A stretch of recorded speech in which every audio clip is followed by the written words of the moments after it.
அறிவு ஒரு கையில் அருவா மறு கையில் அதுதான் என் பாணி கிளியே கிளியே.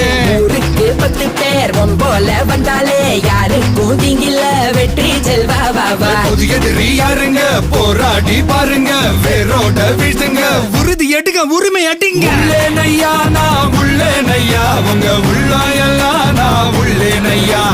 நம்பி வந்தா நான் நன்மை செய்வேன் உங்க நன்றி போதும் அப்பா. உள்ளேனையா நான் உள்ளேனையா உங்க உள்ளாயெல்லாம் நான் உள்ளேனையா. நம்பி வந்தா நான் நன்மை செய்வேன் உங்க நன்றி போதும் அப்பா. பாப்பா பாப்பா பப்பர பப்பா சும்மா வாப்பா வாப்பா வந்தாடப்பா.